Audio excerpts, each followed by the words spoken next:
Bueno, pues vamos a empezar con el primer tema. Y el primer tema es donde vamos a tratar de ver la teoría que hay detrás de aprendizaje de máquina, y que de nuevo siento que es fundamental y que nos va a ayudar a entender todo lo que sigue y justifica muchas de las cosas que queremos hacer, tanto las nuevas arquitecturas como redes convolucionales o transformadores, y también regularizaciones y etcétera. Y como todo, o sea, para empezar a ver estos temas, como que debe de quedar muy claro cuál es el problema que queremos resolver, o sea, cuál es el problema que queremos resolver con aprendizaje de máquina, y ya después todo lo que hacemos para tratar de resolver ese problema. Y a diferencia de otras áreas, aquí el problema no es tan fácil de definir, o sea, ya es de donde empiezan las dificultades en Machine Learning, pero es parte de todo lo que viene y de lo que está bonito, ¿no? Entonces, lo primero que vamos a tratar de hacer es definir cuál es el problema que queremos resolver, y se le llama el problema de aprendizaje. Entonces, también en general pueden hacer preguntas cuando quieran, o sea, nada más alcen la mano y pueden hacer preguntas. No es muy importante, les digo que es una de las ventajas de asistir y no ver el video que cuando ya salga, ¿no? Que pudieran, tal vez, no necesariamente, puede que les resuelva la duda ya que la tengan y puedan continuar con lo que sigue. Entonces, pues el problema de aprendizaje de Machine Learning, o el problema que queremos resolver, pues va a ser el siguiente. O sea, la entrada al problema, y es un poquito así, está en contexto de programación, de que tenemos una entrada y ver cuál es que queremos que sea la salida, pero aquí la entrada al problema pues va a ser un conjunto de datos, ¿no? O sea, van a ser conjunto de pares X, Y, donde X normalmente es un vector de altas dimensiones y Y es normalmente una etiqueta, o también puede ser un real. Y aquí ahorita lo que digamos, como que entre paréntesis, el problema que vamos a definir, porque es el más sencillo y es el del que se tiene más teoría, es problema de aprendizaje supervisado. O sea, estamos tratando de plantear el problema de aprendizaje supervisado, y ahorita van a ver por qué se le llama aprendizaje supervisado. Pero bueno, en este problema de aprendizaje supervisado, entonces la entrada pues son pares X y Y, que lo que uno tiene que pensarlos es como los pares de una función desconocida que estamos intentando aprender. Entonces hay una función f que desconocemos, y esa función f pues recibe una entrada, un vector de entrada x, y va a producir una salida y. Entonces es una función que pues normalmente pues recibe como entrada pues un vector, pero puede ser una matriz, o puede ser muchas cosas, y como salida pues puede ser de nuevo un real, o por ejemplo categorías de clasificarlo como 0 o 1, que donde 0 es perro y 1 es gato, o lo que sea, ¿no? Entonces tenemos una función desconocida, pero lo único que sabemos de ella pues son algunas de sus entradas y sus salidas. ¿Y qué es lo que quisiéramos? Pues aquí ya está, ¿no? ¿Qué es lo que quisiéramos de eso? O sea, ¿cuál sería el problema que estamos intentando resolver? Pues el problema que estamos intentando resolver es que, dado eso, nosotros queremos proponer una nueva función.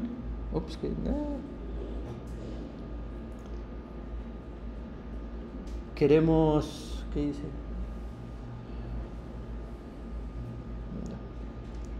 Queremos proponer una nueva función, no sé, le voy a llamar aquí, bueno, ya aquí está f tilde, que se aproxima a la función verdadera, pero pues lo que queremos no es que se aproxime para los datos que ya sabemos su salida, ¿no? O sea, lo que quisiéramos es que para nuevos datos, nuestra función que propongamos f tilde, pues sea lo más cercana posible a f.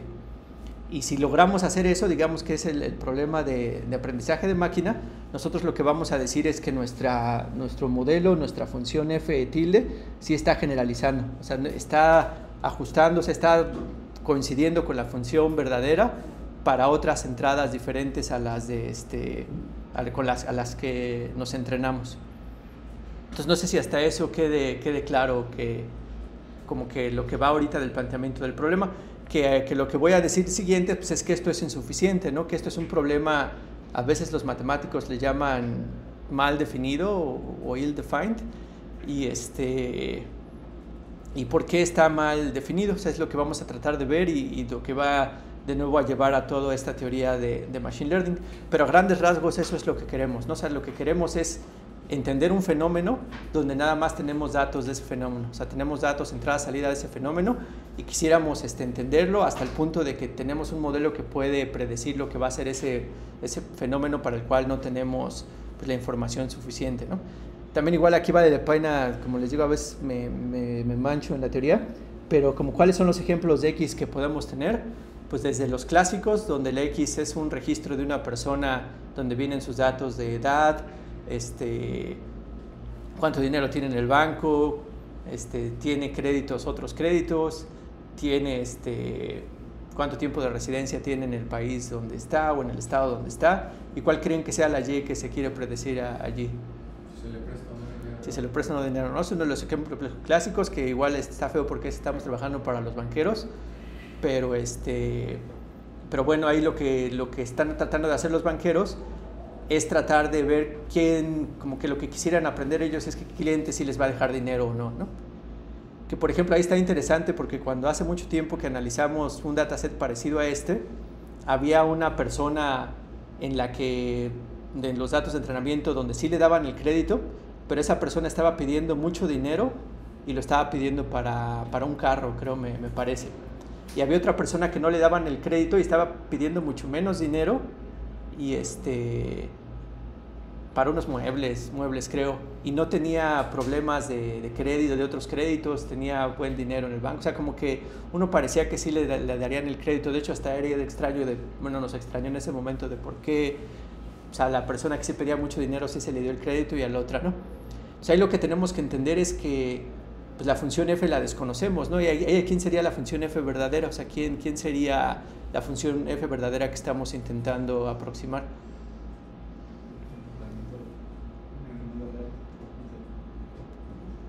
Sí, ¿no? Lo que los banqueros pusieron, ¿no? Lo que los banqueros decidieron. Hay quién sabe qué criterios estaban usando ellos para asignar las etiquetas, pero como que lo que estamos tratando de automatizar, pues es ahí a un banquero, o sea, una persona que hace finanzas dentro del banco, y a lo mejor ellos tienen sus modelos internos, pero aquí como que es lo que esto está tratando de ver si puede recuperar a partir de estas entradas-salida.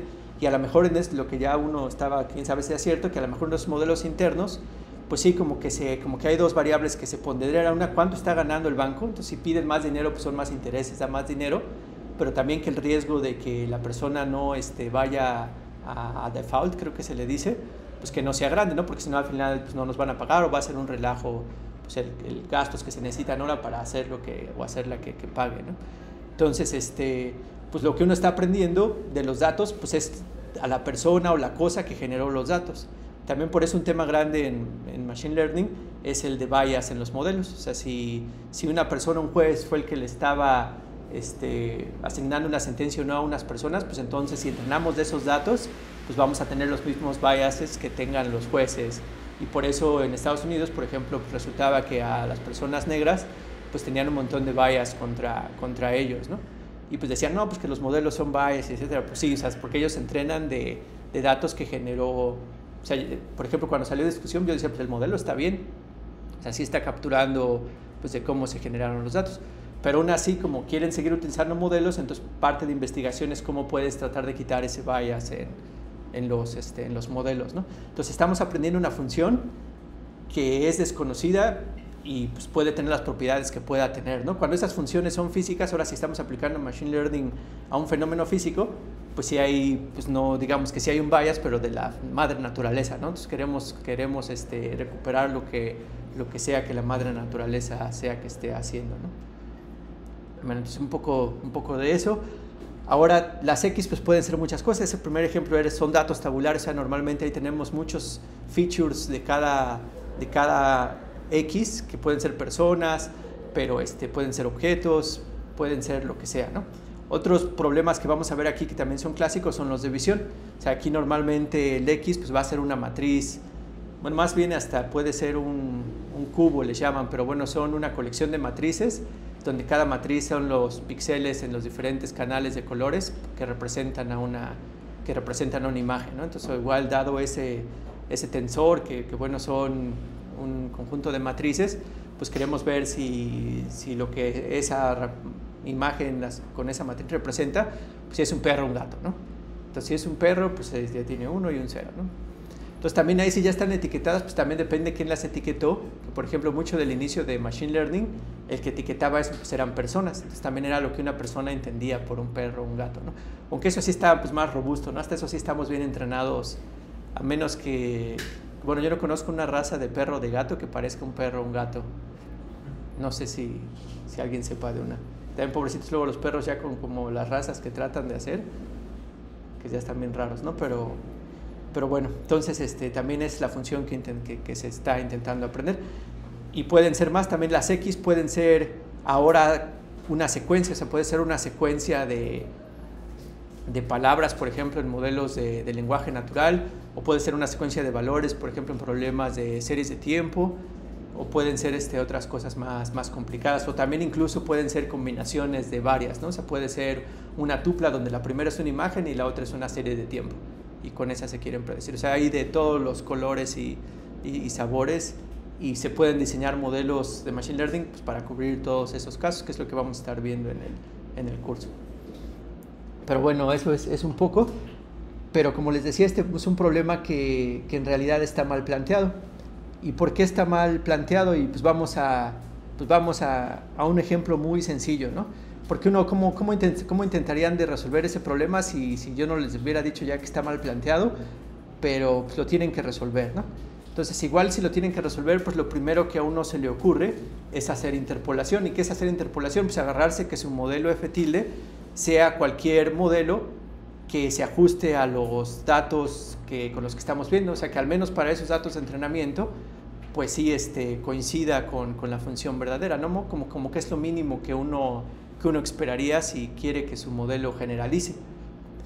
Pero desde un punto de vista muy estricto, que es lo que voy a ver con este ejemplo, pues eso en realidad no ayuda de nada.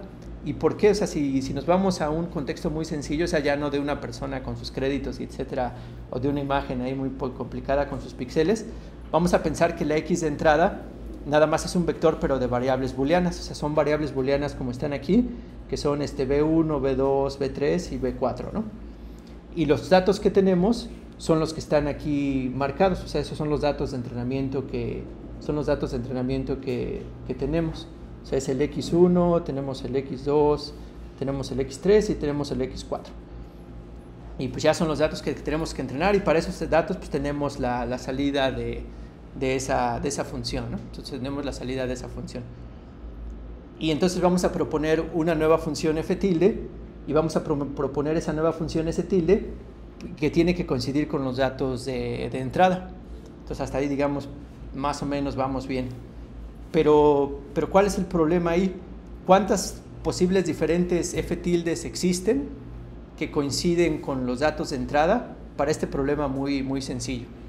Y ya para empezar tal vez a aterrizar un poquito este problema que le estoy planteando, primero, ¿cuántas posibles entradas puede tener este problema? O sea, este problema, la función verdadera es una función F que va de variables booleanas de 0, 1 a la 4, y eso va también a un valor 0, 1, ¿no? Entonces, ¿cuántas posibles entradas pueden haber? 2 a la 4, ¿no? O sea, son todas las posibles vectores de variables binarias de longitud 4. Entonces tengo dos opciones para la primera, dos opciones para la segunda, dos opciones para la tercera y dos opciones para la 4. Entonces pues las multiplico todas, ahí si se acuerdan de su clase de conteo, en probabilidad sobre todo, pues son 2 a la 4 posibles entradas, ¿no?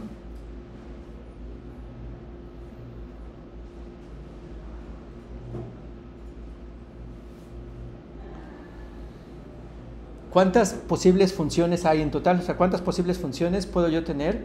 Que digamos, aquí que es un dibujito que voy a estar haciendo constantemente. Aquí le voy a llamar el espacio de funciones. O sea, digamos que es el espacio de funciones del problema. O sea, son todas las posibles funciones que pueden existir para este dominio en este caso, de vectores. Espacio de funciones. Entonces aquí cada uno de estos puntos pues, es una función, o sea que es una función que me mete en un vector, en este caso de tamaño 4, y va a producir una salida de tamaño 1. Entonces, ¿cuál es, en este ejemplo muy sencillo, por eso empiezo con esto, cuál es la cardinalidad de este espacio de funciones?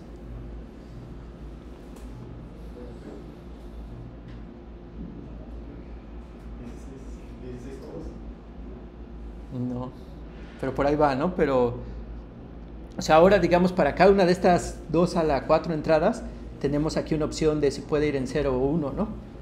Entonces aquí va a haber, tenemos dos opciones, aquí tenemos dos opciones, aquí tenemos dos opciones, y así sucesivamente, ¿no? Entonces el número total de funciones que van a existir van a ser dos opciones, pero ahora elevado a la 2 a la 4, ¿no? No sé si era lo que habías dicho, o nada más entendí 2 por 16, pero es 2 a la 2 a la 2 a la 4. Entonces son un chorrísimo de funciones, ¿no? Y en este caso muy sencillo que tenemos. Por ejemplo, un ejemplo de estas 2 a la 2 funciones, pues ya es uno muy concreto, ¿no? Donde aquí es 1, 0, aquí es todos ceros, ¿no? Fuera de los que tienen unos en el conjunto de entrada.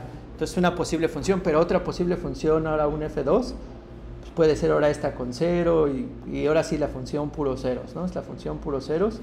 También es otra posible función que existe aquí. Y así sucesivamente. Puede estar la función todos unos y la función etcétera, ¿no? Pero ahora la pregunta es cuáles son las posibles número de funciones que coinciden con este conjunto de datos que nada más es de tamaño 4. ¿Cuántas posibles funciones son esas? Que ahorita son ejercicios de conteo, o sea, no es... O sea, sí es importante que sepan contar, pero ahorita nada más es para hacer énfasis en este problema de aprendizaje. Pero también es bueno que todo, como también para que vean que todas las herramientas que van necesitando de matemáticas y eso empiezan a surgir pues, en diferentes áreas, en particular en Machine Learning surgen un montón, pero también en otras áreas. Entonces ahora si yo ya fijé algunas de estas, o sea, unas de estas ya no tengo opción más que ponerlas en el valor que están.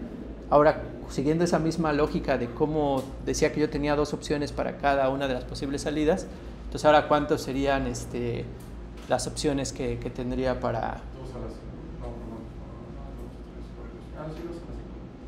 Sí, que bueno, aquí como no me alcanzaron a poner las demás, pues más bien sí sería, digamos, que el número de posibles funciones, pero que satisfacen, digamos, dado que ajustan los datos, no le voy a poner así esa anotación, pues van a ser, ahora ya no tenemos dos, pero ahora en vez de tener 2 a la 4, aquí le restamos las 4 que ya sabemos el valor que se deberían de tener, ¿no? Pero de todas maneras sigue siendo un número exponencial de funciones, o sea, son un chorro de funciones. Entonces, si ya la vemos aquí en este diagramita, entonces de todas las funciones totales, pues también hay un montón de funciones que ajustan los datos, o sea, todos los... Ahorita sí ya puedo cerrarlo. Gracias.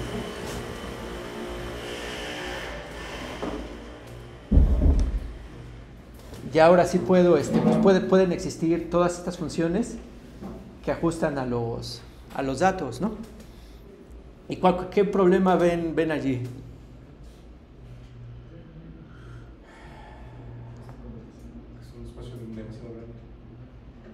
Y no hay un criterio que nos diga cuál, ¿no? O sea, cuál es la que agarramos, o sea, de todos estos espacios, de todo este espacio, hay una que es la buena, ¿no? Que es la F buena. Porque la F buena en este contexto, pues también tiene que, pues es la misma que generó estas X de entrada, ¿no? Pero hay un montón posibles que ajustan a los datos, entonces ¿cuál es la que escojo? O sea, ¿cuál es la función buena que escojo? Y pues eso se vuelve un problema, grande, ¿no?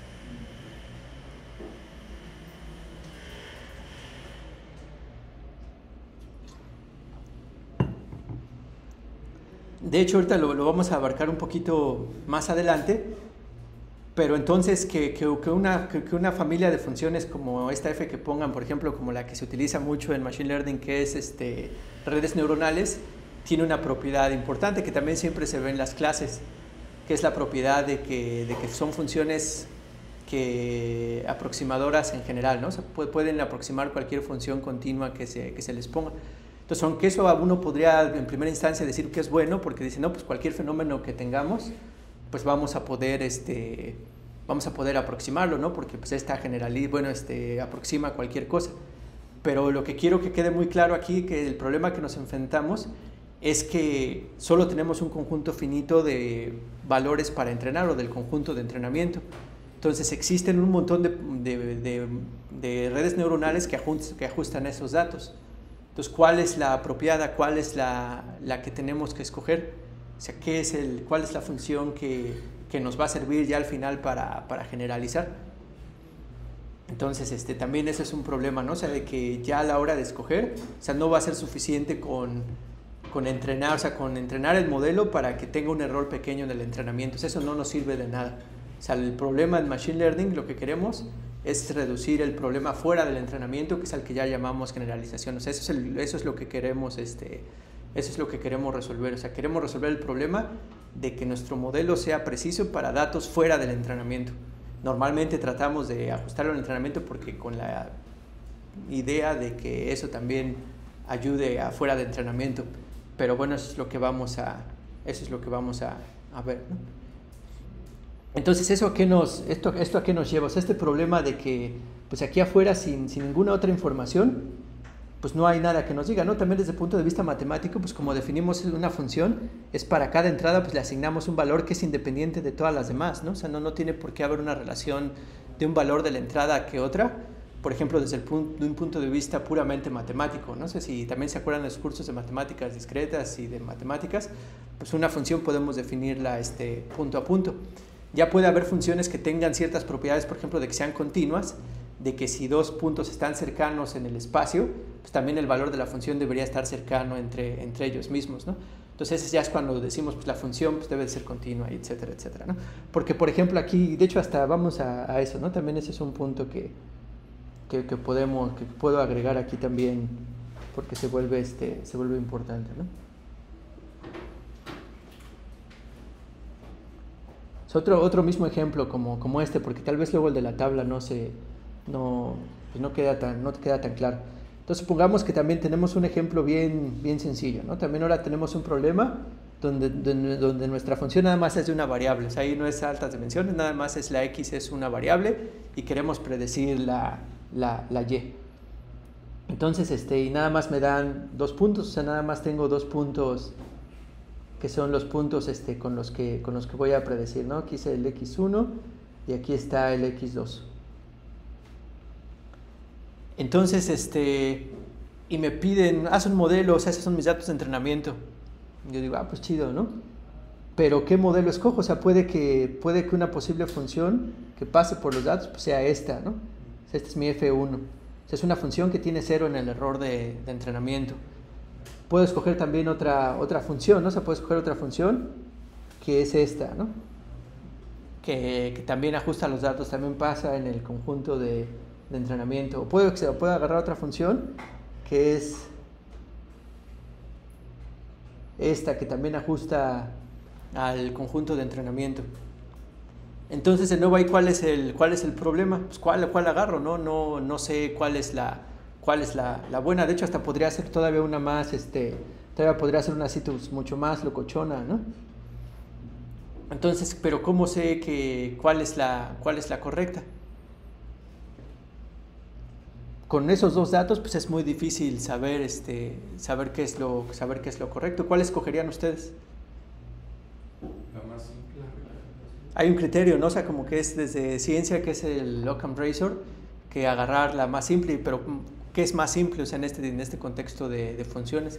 Disminuido grado de la lineal, vaya. Pareciera, ¿no? Y de hecho sí hay idea de por qué es más simple, pero también en qué sentido es más simple. O sea, te habría que definir todas esas cosas y por qué la más simple es mejor. O sea, ¿en qué sentido? Pues yo diría que si te vas a equivocar, pues de todas maneras, pues equivócate con la que te cueste menos.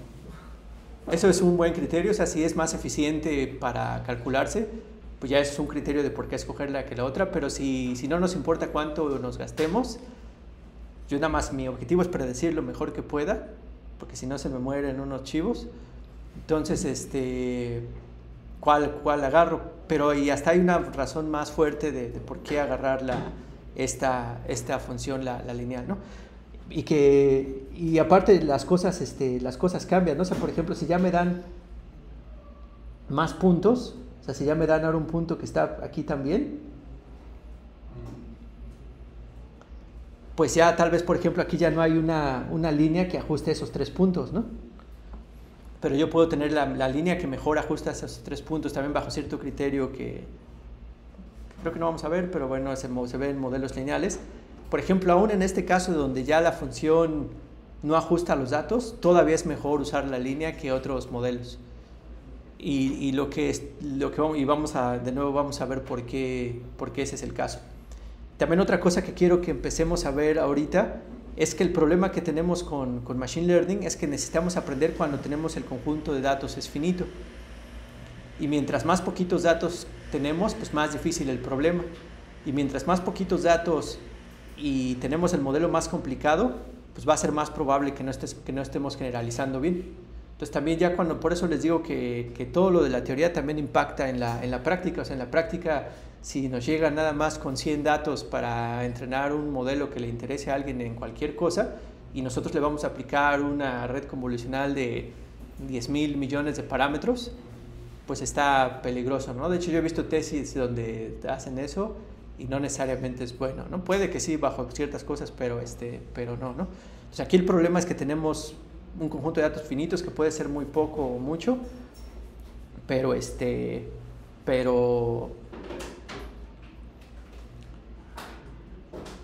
bueno, esa es la dificultad que tiene, ¿no? Que no hay nada que nos diga pues, cuál es el valor real fuera de los puntos de entrenamiento que tenemos. Entonces, ¿qué es una de las primeras cosas que se hace? Y es parte de Machine Learning, y de hecho yo hasta diría que es parte de cómo hemos hecho ciencia desde hace muchos siglos con los investigadores, que también pues, tienen datos de los experimentos y ellos generan modelos, ¿no? Cuando las leyes de la mecánica, las leyes de cuántica o cualquier modelo que tengan en otras áreas que no sean física, pues ¿qué es lo que hace uno? Pues hace un modelo y después trata de hacer experimentos. Pero ¿qué es lo que hacen esos modelos? Pues trata de utilizar conocimiento del problema que se está intentando resolver y utilizar ese conocimiento e incorporarlo dentro del modelo.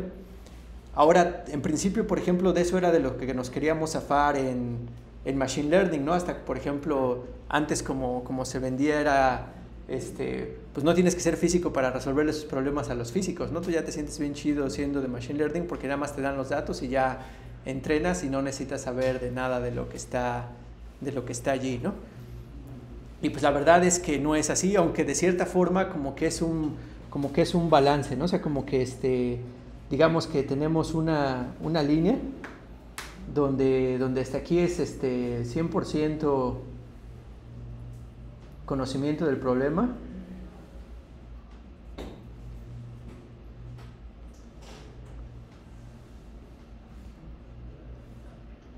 y aquí es 0% conocimiento del problema.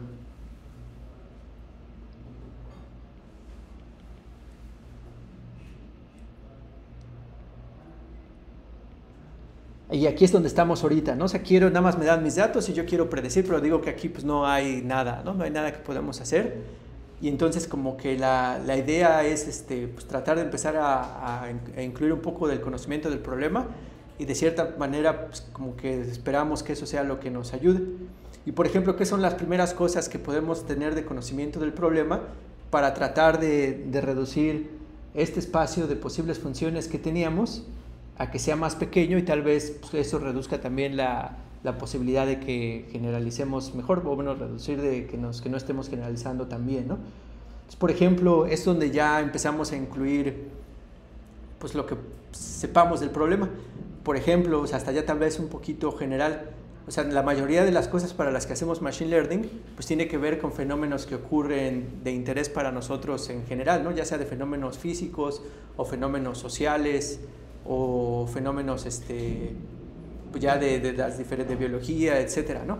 Y muchos de esos fenómenos pues tienen regularidades, ¿no? O sea, lo que esperamos es que sí haya cosas que sean comunes entre unos ejemplos y otros.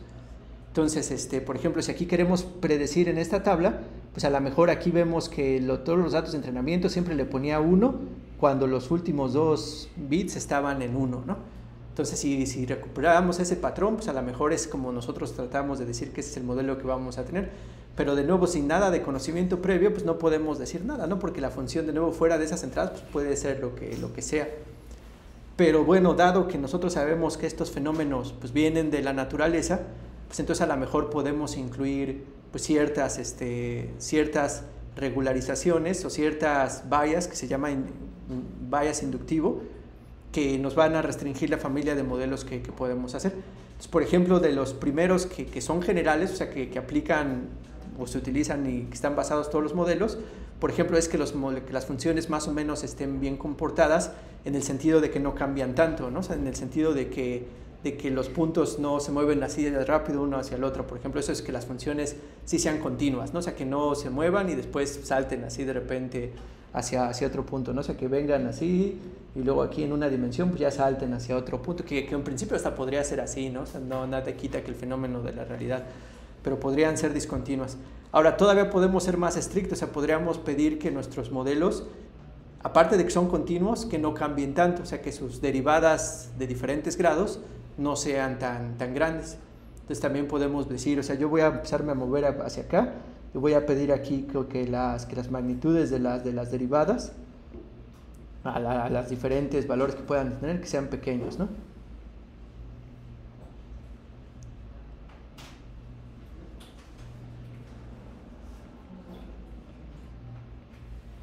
Y pues ya si son que sean pequeños, ¿no? Entonces eso va a reducir el número posible de funciones que yo estoy intentando, de las cuales estoy tratando de buscar cuál es la apropiada para aproximar la función de a de veras que quiero. Y aquí la idea es que esa función que yo quiero, o sea, la función de a de veras, es que sí tiene estas propiedades, ¿no? O sea, que sí espero yo que no esté cambiando tanto, ¿no? Pero eso de nuevo es conocimiento del problema, o sea, no es pues así tal cual, ¿no? O sea, no es algo que yo puedo poner que a lo mejor no todos los problemas pueden tener esa propiedad o no, ¿no? Entonces, de nuevo, puedo moverme todavía un poquito más acá. Entonces, puedo empezar a agregar aquí características del problema. Otra característica del problema que es muy útil en Deep Learning, en Machine Learning en general, son invarianzas o propiedades estructurales. Entonces, por ejemplo, ¿eso a qué se refiere? También son propiedades que tiene una función. Y por ejemplo, en redes convolucionales, o sea, si viene, pues viene una imagen, ¿no? Aquí viene una imagen de un chango, ¿no? Y tenemos que decir si es un chango o un perro, ¿no? Y nos llega esta imagen, ¿no? Y esta pues sí es un chango, ¿no? Pero ¿qué pasa si ahora esta misma imagen del chango me viene esta misma, pero está un poquito trasladada? ¿Qué debería de predecir mi modelo? Que sigue siendo un chango, ¿no? Y si ahora la traslado todavía ahora para acá, pues tendría que decir que sigue siendo un chango, ¿no?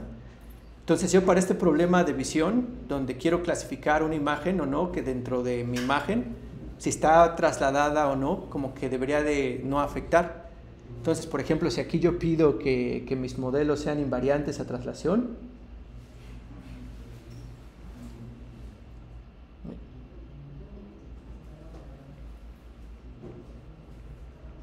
pues ya todavía estoy restringiendo más mi espacio de funciones, pero porque aquí yo lo que estoy de nuevo con conocimiento del problema, pues yo lo que estoy pidiendo, o sea, yo lo que sé de mi función verdadera es que es invariante a traslación.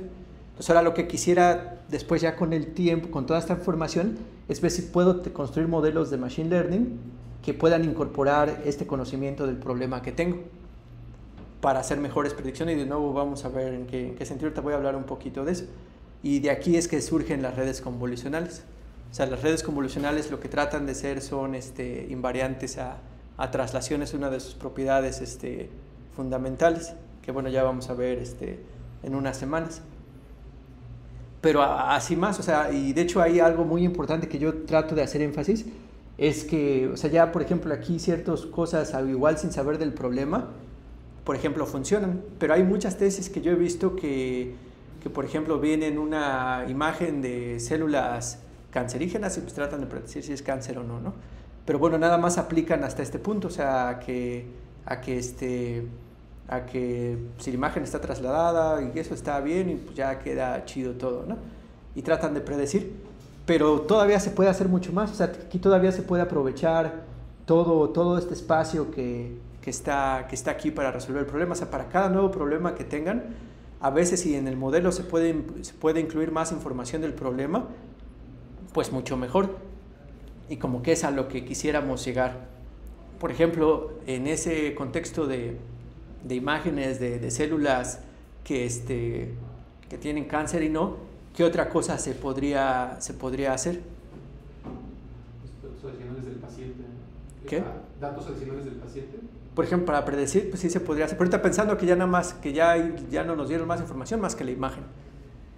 Que también siempre eso se puede agregar más, ¿no? Pero ¿qué podrían usar de información del problema para mejorar un modelo que también incluye esa información y pues en ese sentido que reduzca el número de posibles funciones que puedan estar?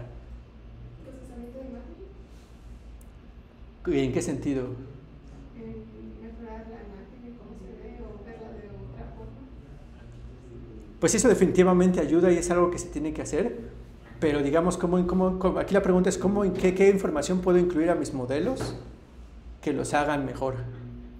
Con el mismo set de datos, está diciendo. Con el mismo set de datos. No sé si, por ejemplo, se me ocurre, si tuviéramos un set de datos de la misma persona en diferentes momentos en el tiempo, podríamos hacer una relación, ¿no? Si se detectó que tal persona tuvo cáncer, ver cómo estuvo antes sus muestras, ¿no? Y hacer como una relación temporal con la gente.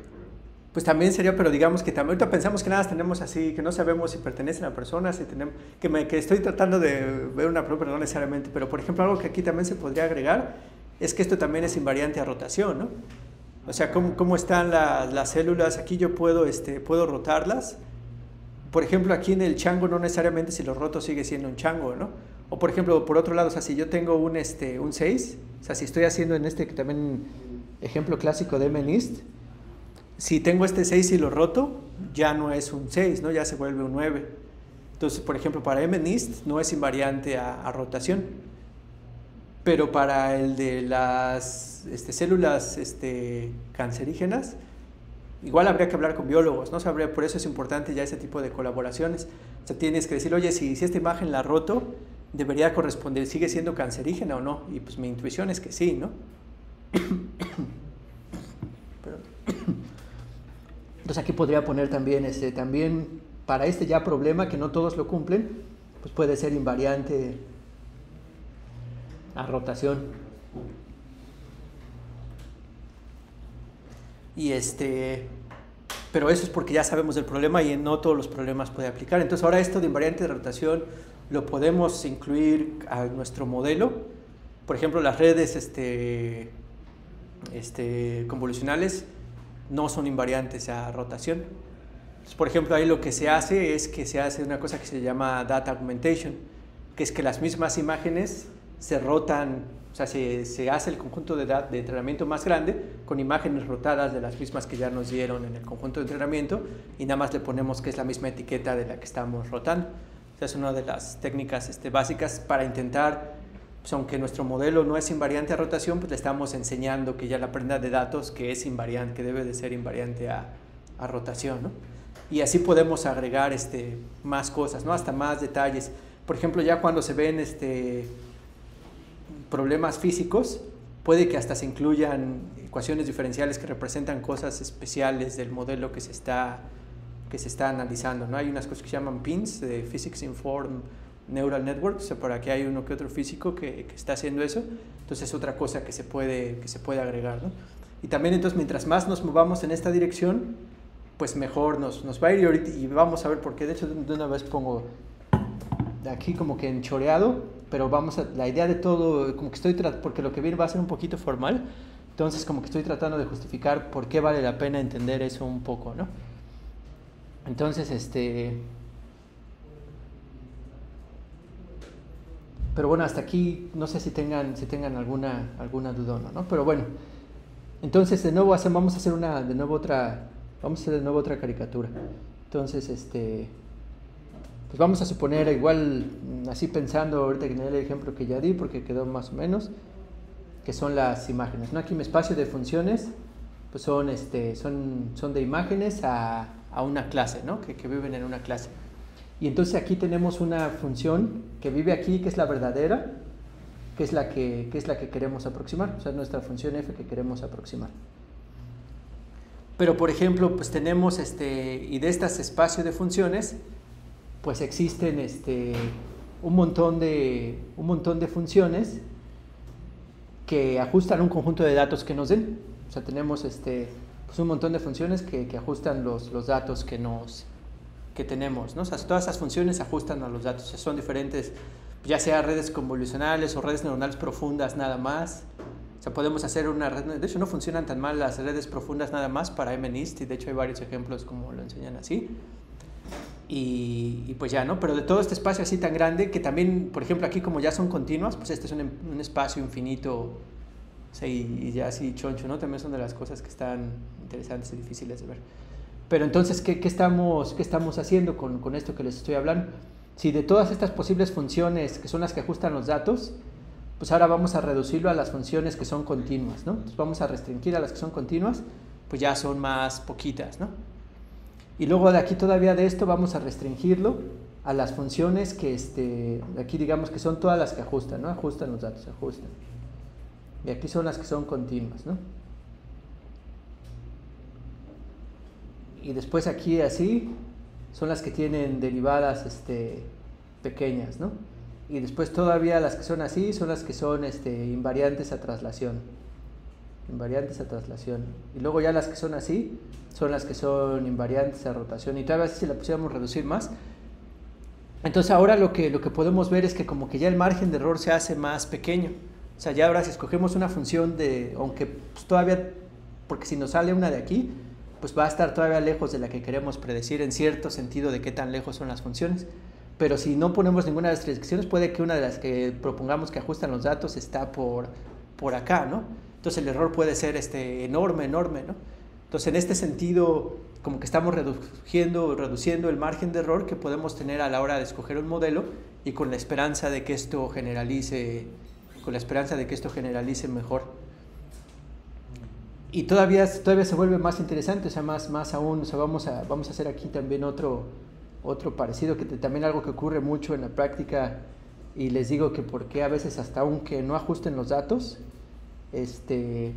a veces puede ser importante escoger un modelo sencillo. O sea, supongamos ahora igual, tenemos en este espacio de funciones y tenemos una función f que es la que queremos predecir. Y vamos a tener por aquí, de ese modelo f, vamos a suponer que tenemos un conjunto de funciones que están aquí. O sea, digamos que es un conjunto de funciones que están aquí así. Por ejemplo, es un modelo lineal. Entonces, ¿qué quiere decir ahí que lo puse así? De que no hay un modelo lineal que ajuste los datos de la función verdadera, ¿no? Como en ese ejemplo de 3 puntos que puse. Entonces, no hay ninguna función aquí en el modelo lineal que abarque a la función f. Entonces, ya desde ahí pues, podría ser un problema, ¿no? Pues, ¿para qué agarro esa función? Pero ahora suponemos que tenemos entre esa opción o una red neuronal o un modelo polinomial ya de más grado. Entonces esa red neuronal o modelo polinomial de más grado, pues a lo mejor ya es una función que cubre muchas más funciones, y que sí, ahora sí ya cubre a mi función f que tiene que estar acá. Pero aquí, ¿cuál es la ventaja de la negra con respecto al azul? Que aunque pues la negra no llega a la f, pues o sea, puedo agarrar yo a cualquier punto y, por ejemplo, puedo tener esta distancia que estoy aquí con f. Pero si me agarro del azul, pues puedo tener una distancia mucho más grande, ¿no? Entonces puede ser peor. Y eso se puede amplificar mucho más si hiciera la caricatura más exagerada.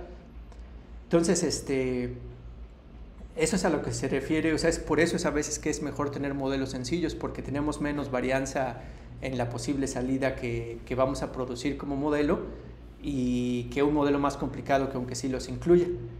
Y precisamente cuando hablamos de bias de inducción, lo que estamos diciendo que las propiedades que tenemos de nuestro modelo nos están acercando cada vez más al verdadero, ¿no? O sea, que a lo mejor todavía no son complementarias, pero que están poniendo un bias en los modelos que creemos que tienen nuestra función verdadera, que estamos tratando de reducir ese bias que tenemos a la función verdadera. El bias como que es qué tanto nuestro modelo está favoreciendo a ciertas funciones en el espacio de funciones. O sea, por eso se le llama bias, ¿no? O sea, cuando tenemos un bias hacia uno de nuestros dos perrijos, ¿cuál queremos más? Pues es como que estamos dando una preferencia, ¿no? Entonces aquí induction bias es darle preferencia a cierto grupo de funciones dado conocimiento del problema que tengamos. Pero eso de nuevo puede ser correcto o no, no podemos equivocarnos o no. O sea, al final ahorita vamos a ver cómo lo hacen los físicos, pues tenemos que hacer experimentar, ¿no? Por eso necesitamos también tener un conjunto de datos aparte, que es el que llamamos de prueba. También todo eso lo vamos a formalizar, que es donde ya vamos a probar nuestro modelo para ver si todas esas suposiciones que hicimos eran las correctas o no. Pero bueno, dado todo esto, pues ya al final pues podemos ya formalizar un poquito más nuestro problema. Entonces, de nuevo, pues dado que tenemos un comportamiento pues, incierto de F gorrito fuera del conjunto de entrenamiento, no, pero ya me manché. Pues podemos plantear ese problema un poquito mejor, que es normalmente así como se pone. Entonces ahora igual, o sea, vamos a tener un conjunto de entrenamiento, y ahora al igual vamos a tratar de reducir el error. O sea, vamos a coger un modelo que reduzca el error en el conjunto de entrenamientos. Este es el error en el entrenamiento de la función f, pero aquí también vamos a agregar otro término que normalmente esto se pone para decir que son donde están todos los biases, ¿no? O sea, aquí no nada más ahora es reducir el error de entrenamiento, pero sino también reducir qué tanto se aleja nuestra función de todos los biases que pusimos. Que ya vamos a ir viendo ejemplos de cómo están. Por ejemplo, si queremos que como las redes neuronales pues nada más son continuas, así pueden también oscilar mucho. También aquí una cosa que se le pone aquí para tratar de que esas oscilaciones no sean tan grandes, es hacer una cosa que se llama weight decay. O sea, es que la norma de los pesos de la red neuronal sea lo más pequeña posible. Entonces también, por ejemplo, es algo donde trata de mover el modelo hacia que no oscile tanto, ¿no? Y pero son también, no necesariamente, les digo, en el modelo mismo, por ejemplo, en las redes convolucionales se puede incluir esto de invarianza a traslación y etcétera, ¿no? Pero bueno, ya este es otro planteamiento del problema, donde queremos reducir el error en el entrenamiento, pero también al mismo tiempo queremos reducir qué tanto nos estamos desviando de los biases que uno plantea para resolver el problema. Y digamos que con esto, o sea, se puede, o sea, yo creo que se logra mucha ventaja de entender los modelos que están, y como que es un modelo de trabajo, ya es un modelo con el que podemos justificar muchas de las cosas que hacemos en Machine Learning. Pero todavía podemos ir más allá, que es también algo que está, pues a mí esta me parece sorprendente y sigo estando sorprendido, de que aún, o sea, se desarrolló una teoría con estadística de que sí podemos dar garantías sin hacer experimentos, o sea, sin tener que tener una función de prueba donde se hagan los experimentos, que puede garantizar que nuestra función que estamos proponiendo sí va a generalizar. O sea, que el error fuera de entrenamiento sí va a ser, pues va bajo, o sea, va a estar acotado sobre una cota.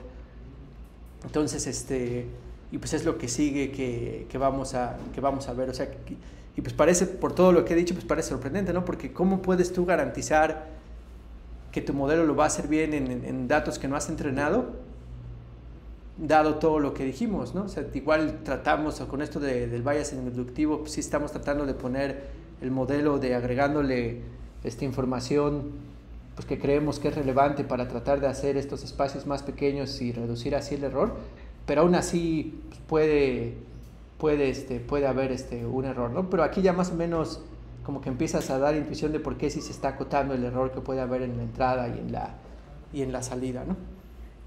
Pero que ya lo puedas cuantificar y que puedas dar esas garantías, y aparte esas garantías van a estar dadas en términos de cuántos datos tienes, que también hace sentido, ¿no? Si tienes poquitos datos, pues las garantías pues no deberían ser tan buenas, pero mientras más datos tengamos, pues esas garantías deberían de empezar a mejorar cada vez más, ¿no? Entonces les prometí descanso y no se los di, pero bueno, aquí puede ser un buen momento de tomar un descanso de 5 minutos, aunque ya nada más regresemos al final, también para que el primer día no esté así tan pesado, ¿no? Entonces tienen 5 minutos. Y pero si paro, se puede... Igual si quieres los puedo editar. Sí, por favor, a ver, después va a seguir aquí en pausa.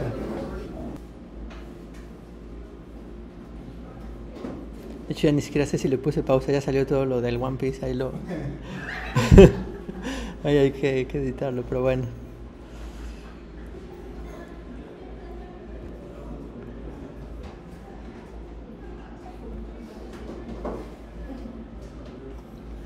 Bueno, entonces, como les decía, pues cómo, o sea, es posible resolver ese problema de o dar la garantía de que el layout y el laying es están cercanos uno al otro. Y pues sí, o sea, sí se puede. Y hay una teoría bien bonita que se llama esta teoría de aprendizaje estadístico. Y de nuevo como que nos va a dar mucha intuición de por qué están pasando las cosas. Ahora también porque yo no la doy así tan formal. Uno, porque igual y no es necesario, pienso yo, al menos en una primera iteración. Yo creo que sí vale la pena verse en otras iteraciones. Pero otra de las razones por la que no la doy es porque ya mucho de lo que se ha visto en Deep Learning, no es que esto no aplique, pero como que no, o sea, como que es muy holgado. O sea, lo que te dice esta teoría, dice, si el número de datos que tienes, por ejemplo, es 1 millón, entonces yo te garantizo que el error fuera del entrenamiento pues va a ser menor que un cierto epsilon. O sea, con 1 millón de datos necesitas para eso. Y es algo que se le llama la busy dimension. Entonces, pues eso está muy padre, ¿no? Porque también ya hay una teoría que no nada más o sea, que también ya te dice cuántos datos son los suficientes si tú quieres darle una garantía de la calidad de la predicción. Por ejemplo, si esto fuera para un problema de una misión espacial donde alguien se puede morir o lo que sea, pues tú dirías, no, pues sí, yo quiero que sea muy preciso, no voy a coleccionar más datos porque pues vale la pena, ¿no? Entonces, y también pues, es una pregunta que nos hacen mucho en Machine Learning, o sea, yo nada más tengo 10 datos, ¿crees que sea suficiente? Y pues con este tipo de teoría es como lo que uno buscaría pues dar esa respuesta. Ahora el problema con estos modelos es que, por ejemplo, normalmente crecen con o sea, es como una regla de dedo, no necesariamente, pero crecen con el número de parámetros que tiene nuestro modelo. Entonces, hasta la regla de dedo que hay con esta teoría es que los datos que se necesitan para tener un error pues, relativamente pequeño son 10 veces el número de parámetros libres que tiene el modelo. Entonces hay redes neuronales así muy, muy grandes, por ejemplo estos LLMs, que tienen billones de parámetros. Pues eso por 10, pues ya es billón por 10, ¿no? O sea, ya es un chorrísimo. Pero resulta que los modelos, aunque se entrenan con un chorro de datos, aunque resulta que se entrenan con toda la internet, de todas maneras se entrenan con millones con datasets del orden de millones, no de billones, o sea, son órdenes de magnitud más pequeños, pero aún así funcionan bien, o sea, aún así generalizan bien. Entonces lo que dice o sea, como que lo que se ve ahí es que las cotas que están dando estos modelos pues son muy holgadas, o sea, no están diciéndote de manera, o sea, con muchos menos datos se está logrando hacer la generalización fuera de lo que te pide esta teoría. Que eso más o menos, ¿qué quiere decir? O como yo lo trato de entender, pues que los bias inductivos que se están haciendo, pues sí son muy buenos, o sea, que en realidad pues lo que estas cosas que se están haciendo, pues sí son muy buenos y que entonces toda esta incertidumbre que se tiene de dónde viven de los modelos, pues en realidad no es tan grande como se pensaba, ¿no? Entonces, pues por esa razón como que no lo doy tan a fondo, pero al mismo tiempo creo que toda la teoría y la idea de por cómo son esas cotas y cómo puedo bajar esa cota, pues es algo que es útil, porque aunque baje la cota y aún siga muy holgada, si la bajamos aunque siga siendo muy holgada, lo que uno esperaría o le gustaría, pues es que la realidad, la cota de veras también se haga más pequeña, ¿no? O sea, como que les hacemos el sándwich más pequeño, que aunque era muy holgado con la teoría, pues a lo mejor si lo hacemos también con la teoría más pequeño, pues todavía ya la realidad nos va a quedar más holgado, ¿no? Y bueno, esa es la idea de lo que vamos a tener. Y para empezar con eso, ya no nos queda mucho tiempo de clase, pero voy a empezar con un problema que va a ser aquí, pero igual me salto un poquito. ¿Y qué problema ustedes conocen?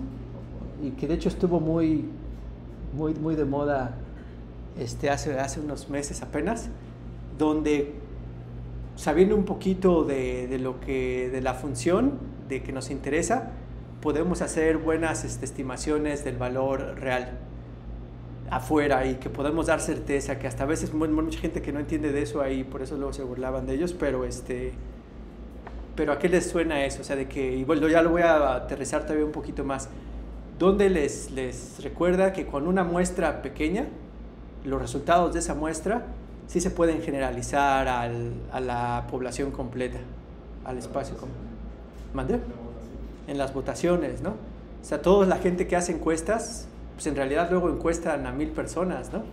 Y siempre dicen, no, el margen de error es de 3%, ¿no? El margen de error es de tanto por ciento. Y uno podría decir en este contexto de Machine Learning, o sea, ¿por qué si nada más le preguntaste a esas 1000 personas, cómo tú puedes saber pues, lo que todos los otros millones de personas están votando? Y que hasta la gente que no entiende de esto, pues le causa confusión, ¿no? O sea, como que le causa sorpresa. De hecho, a uno también le debería de causar sorpresa. ¿Y por qué la gente que sí sabe, por qué lo afirma con tanta confianza? O sea, ¿por qué sí? Entonces, ¿cuál es la base de eso? Y pues es todo esto que es la teoría de muestreo, ¿no? Si es lo que vamos a ver. Entonces, esta teoría de muestreo, de que lo que resulta en las elecciones, es lo que vamos a tratar de extender a estos modelos de aprendizaje de máquina. O sea, y entonces todavía vamos a agregar estas suposiciones para estos modelos de aprendizaje y también ver que estas suposiciones nos van a ayudar a garantizar generalización. Que bueno, también son suposiciones que pueden no tener nuestro fenómeno que tenemos o no. También es importante conocerlas para tomar decisiones de cómo se están haciendo las cosas bien, mal o no, ¿no? Entonces, la principal en teoría de muestreo, la idea principal que garantiza que esta muestra que tengas, sí, vamos a poner cuál es el problema, ¿no? Le voy a poner así en un ejemplo, bueno, igual ya nos va a dar tiempo, pero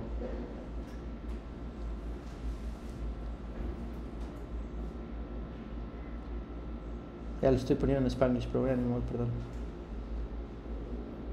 Entonces vamos a poner ese ejemplo, ¿no? Entonces vamos a suponer que tenemos una caja donde P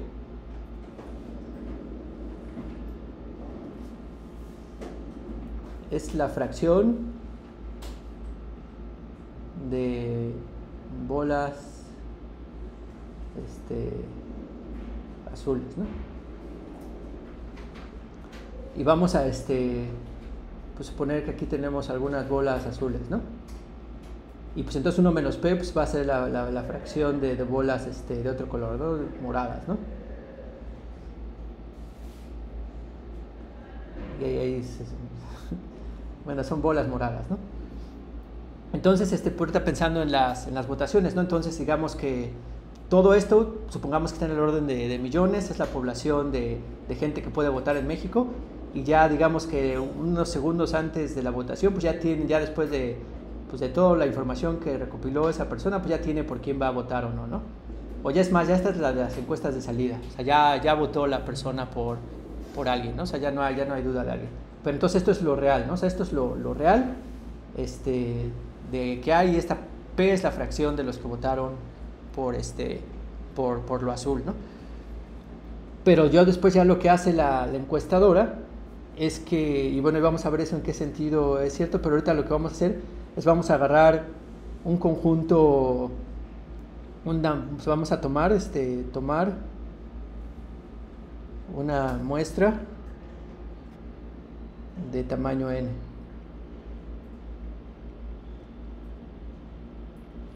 De personas al azar, y ahorita vamos a pensar que esa muestra, o sea, y esto va a ser muy importante, una muestra de tamaño n, aleatoriamente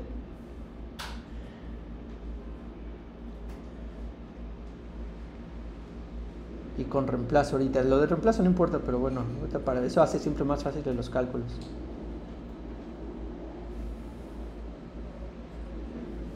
Entonces, ¿qué quiere decir que es aleatoriamente? Y esto es lo más importante, es donde está probabilidad al rescate. ¿Qué es que sea aleatoriamente?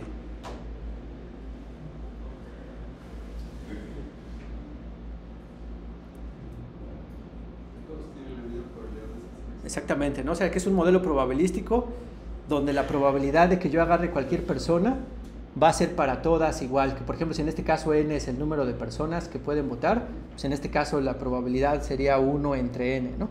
O sea, tengo que garantizar mi proceso de muestreo que me garantice que las personas que yo voy agarrando sean pues totalmente aleatorias de las que, pues de este modelo.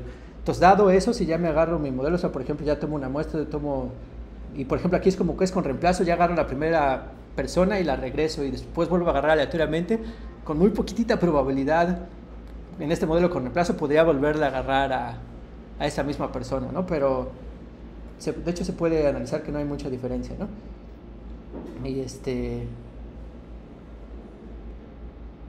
Y bueno, ya ahí tomo una muestra de tamaño 6, ¿no? De esas cosas. Y después de esta muestra, pues veo pues mi fracción, o sea, voy a poner aquí mi P gorrito, voy a decir que ya es mi fracción de azules con respecto a rojas, que por ejemplo aquí sería de 2 entre, bueno, de 2, mi aproximación para P gorrito sería 2 entre 6, ¿no? O sea, sería un tercio, esa es la fracción de bolas azules en la muestra. Y yo voy a decir pues que esto es mi estimado, o sea, que este va a ser mi estimado de la cantidad que yo tengo ahí en total, ¿no? Entonces, lo que vamos a ver la próxima clase es que si hacemos esto, y vamos a ver por qué tiene que ser aleatoriamente, pero si hacemos esto, lo que podemos garantizar es que la probabilidad de que nuestra P gorrito se desvíe de la P de a de veras por más de un épsilon, esa va a ser menor igual. No sé aquí la fórmula exacta, pero normalmente son de esta forma, de a la menos épsilon al cuadrado por n. O sea que es una probabilidad, o sea, la probabilidad de que se desvíe mi predicción de la realidad por más de un cachito, o sea, yo quiero que esto sea pequeño, ¿no? Se va a ir haciendo exponencialmente más pequeño con el número de muestras. Entonces, pues esto lo que me dice es que aunque yo tenga bien poquitas muestras, pues en realidad están muy cercanos P gorro y P. O sea, lo que pasa fuera del entrenamiento, fuera de la muestra que tomé, pues es muy cercano a lo que tomé. Pero aquí es súper importante, voy a traer la intuición de por qué, de que estas sean aleatoriamente.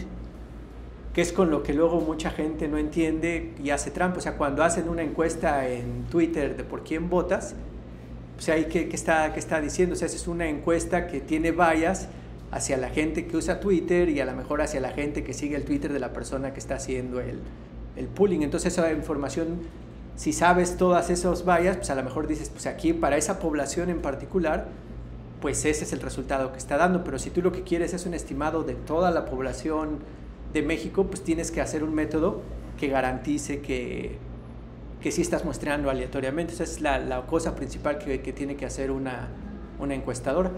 Y de hecho luego es complicado, o sea, luego la gente, todavía hace unos años, aunque matemáticamente sí ya todo esto era conocido, hay una moraleja famosa de un presidente, bueno, de unas elecciones gringas, donde las encuestas sí daban ganar por mucho a un presidente, ya no me acuerdo cuál fue, pero al final ganó otro.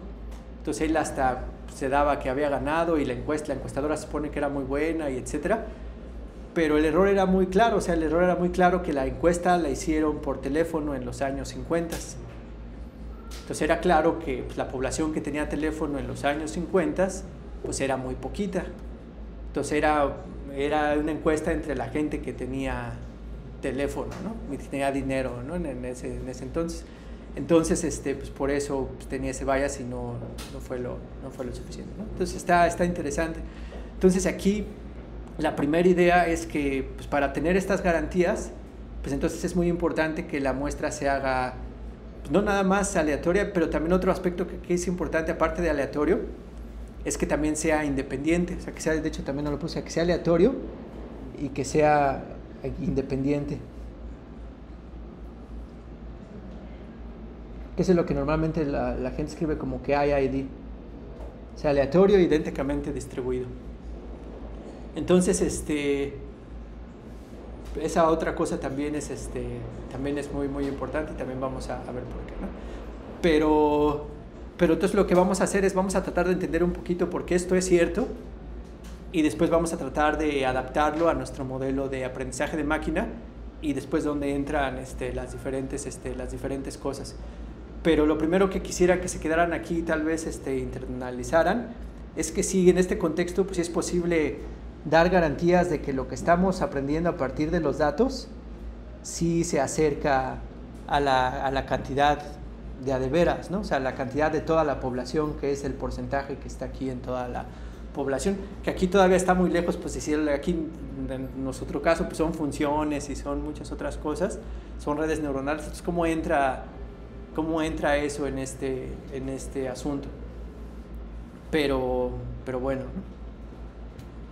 Entonces no sé si tengan una pregunta con respecto a esto o a todo lo que hemos visto hoy. ¿Estas slides están en el Teams, había dicho? Las voy a ir subiendo, o sea, como escribo sobre ellas, entonces ya genero el PDF y ya lo subo ahí en el Teams. Y pues en los videos también los voy a subir al Teams. Esperemos que salga todo bien. Y pues ya, yo creo que sí cabemos, pero bueno, si me llegaran a cambiar el salón, porque a veces me habían dicho que a lo mejor lo cambiaban, pues ya va a ser en alguno de los de arriba, ¿no? Pero creo que sí cabemos. Entonces, nos vemos el miércoles aquí o allá arriba, ya veremos.